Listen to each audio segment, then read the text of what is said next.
Hey, I was gonna try and talk about a very strange, mysterious subject. The interesting fact that I remember from when I was a kid was when I was watching some videos that I got from the library on the pyramids of Egypt, was that they were so perfectly stacked together, each and every brick, that you couldn't even slip a knife into any of the single bricks along the entire pyramid. And it kind of stayed with me for like years and years and years. Like even if you were to explain how to actually move each and every brick, which I think the final version that I remember hearing about was if you got a bunch of rolling branches, logs, and then you got hundreds and hundreds of people to pull over their shoulder around a rope, and then you quickly move the branches back to the front, and then you pull.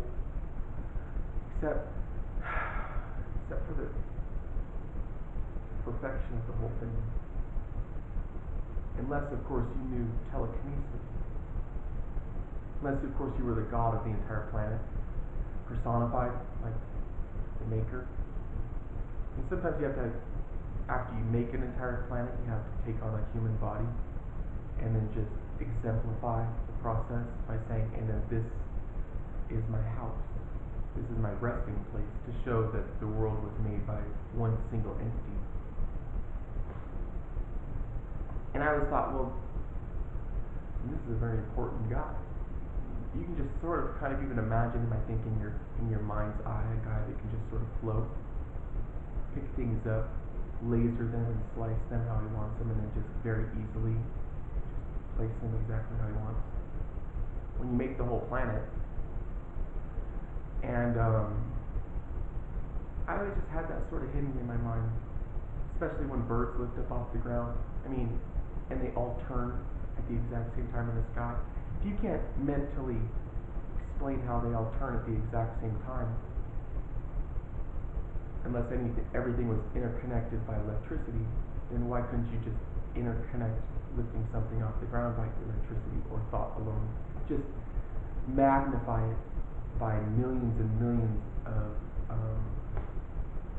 percentages. Same concept, just on the outside instead of on the inside. And so, well, I wanted to show you some things that you might not have known about the perfection of the making of the pyramids. So, now this is the pyramid that everybody knows about in Egypt. There's 3 of them, and the one that everybody probably knows about is the Pyramid of Giza. And this is the inside. What you don't know is not only were they stacked perfectly, but on the inside everything was actually placed. Now, the thing that I also remember watching, now I actually checked out this video that you might be really, really surprised about. Now, I don't know if you can see this, but inside the pyramid, these right here, this, and then this, is air shafts. A perfect air shaft, basically probably like 2 feet by 2 feet, a square that goes up inside all the way to the outside. Amidst the building of the pyramid, they actually made air shafts. Now, it goes into a tomb. Now, air shaft or not air shaft, maybe a deliverer of spirit more so than an air shaft, they were actually perfectly built into the pyramid, and that sort of gives you an idea about the reality of the perfection rather than just a heap of stones. And the funny thing is if you show this one, it doesn't even talk about the air shaft for how secretive they are. You don't see one single air shaft, right? But I've actually seen the video, and they sent a little robot, because they were so curious about it, they sent a little robot up and it got stuck, and it's still there right now. A little robot got stuck because they were driving it up because they wanted to see what it would do, and I saw what the robot could see, and then just got stuck on a rock. It couldn't get past this little pebble, and it just stopped moving. And so I know that it's there because I've seen it. And most people don't know that it's more than just a perfect pyramid. And it's it's more than just this. And that's kind of something that I wanted to explain to everybody. The funny thing is that I just got done finding out a second ago. Now I don't remember which one of these tabs it is because I've been here for a little while. Oh, okay.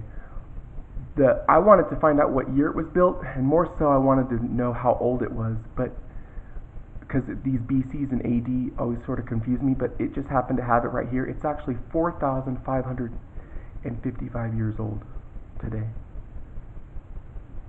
Yeah. So that's just to give you an idea about it's 2016.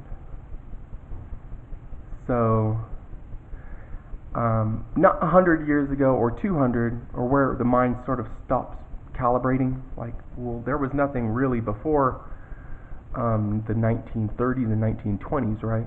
And that's sort of just how far back it was. So you can kind of start to see that the possibility of and the need for telekinesis and the God of the world might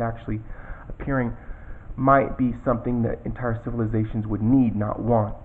And that's where you get the probability that he took on human form, the maker of the entire planet, and wanted to exemplify hope and the drive to go on after he made all the trees and the animals and the insects. To put religion behind everything probably is why he decided it was best to make the pyramids in the first place.